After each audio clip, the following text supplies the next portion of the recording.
할렐루야, 예수님의 사랑으로 성도 여러분을 사랑합니다. 존 F 케네디 대통령은 미국 역사에서 가장 젊은 나이에 대통령이 된 정치인입니다. 그는 쿠바 미사일 위기 때 소련에 대해 결연하게 대응함으로 3차 대전의 위기를 잘 넘겼으며 국민들에게 큰 사랑을 받은 대통령이었습니다. 그러나 그는 1963년 암살자의 천탕에 맞고 사망하여 미국과 전 세계를 비통에 잠기게 했습니다. 그런데 케네디가의 비극은 여기서 끝나지 않았습니다. 1968년 형 존 F 케네디의 동상으로 미국의 상원의원이 된 로버트 케네디는 민주당 대선 후보에 선출되었습니다.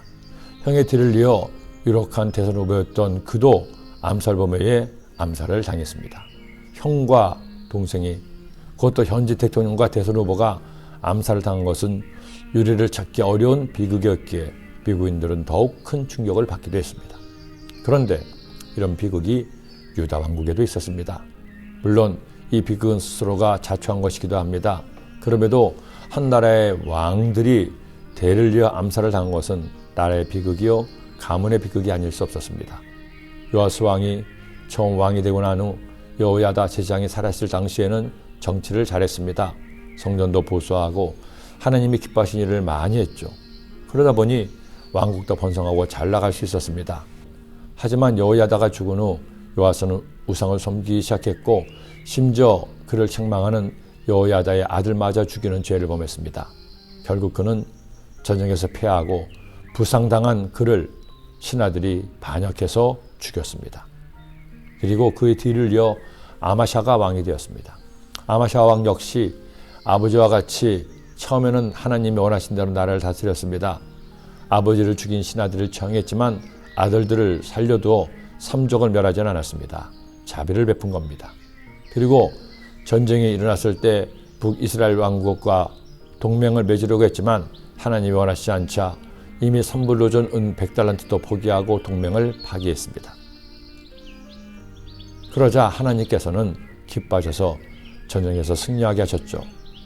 그런데 전쟁에서 이긴 후 취한 행동이 아버지 요아스를 그대로 빼어 닮았습니다. 아버지가 우상을 섬긴 것처럼 아마샤도 세일 자손의 신들을 가져와서 그것에게 경배하고 분향을 한 겁니다. 하나님은 아마샤에게 승리를 주셨는데 오히려 우상을 숭배하자 진노하셨습니다. 결국 북이스라엘 왕국의 요아스를 징계의 도구로 사용하셨습니다. 동족 간의 전쟁이 일어나서 그만 유다가 북이스라엘 왕국에게 크게 패하고 말았습니다. 심지어 성전과 궁에 있는 많은 보물을 빼앗기기도 했습니다. 비록 아마샤 왕은 전쟁에서 살아남았지만 그의 끝도 좋지 않았습니다. 신하들이 다시 반역을 일으켜서 도망간 왕을 죽인 겁니다. 아마사가 돌아서서 야훼를 버린 후로부터 예루살렘에서 무리가 그를 반역하였으므로 그가 라기스로 도망하였더니 반역한 무리가 사람을 라기스로 따라 보내어 그를 거기서 죽이게 하고 그의 시체를 말에 실어다가 그의 조서들과 함께 유다 성읍에 장사하였더라. 그리스도인은 그의 가문을 바로 세워야 합니다. 나만 잘 믿고 나만 복받아서는 안 됩니다. 나의 자녀가 하나님을 바로 믿고 하나님의 은혜를 입어야 합니다. 그러기 위해서 가장 중요한 것은 자녀에게 본이 되는 겁니다.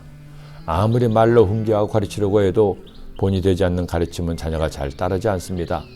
오히려 그런 가르침은 자녀를 엇나가게 할 수 있습니다. 그러나 부모가 먼저 삶으로 믿음 생활로 본이 되면 자녀는 굳이 부모가 말로 가르치지 않아도 스스로 부모를 배우게 됩니다. 요아스와 같은 부모가 되지 맙시다. 아마샤 같은 자녀가 되지 맙시다. 다윗 같은 부모가 됩시다. 여호사밧 같은 자녀가 됩시다. 결국 본이 되는 자녀가 본이 되는 부모가 됩니다. 여러분은 어떤 부모입니까? 어떤 자녀입니까? 기도합니다. 하나님 아버지, 요아스도 아마샤도 하나님 앞에 부끄러운 죄를 범해 그 끝이 좋지 않았습니다. 그러나 우리는 오직 주님의 은혜로 구원받아 하나님의 자녀가 되어 영원한 천국을 소유하게 되었으니 얼마나 감사한지요. 이제 구원받은 주의 자녀답게 바르고 의롭게 착하고 선하게 살아 하나님을 기쁘시게 하는 주의 백성 되게 하여 주옵소서. 예수님의 이름으로 기도드립니다. 아멘.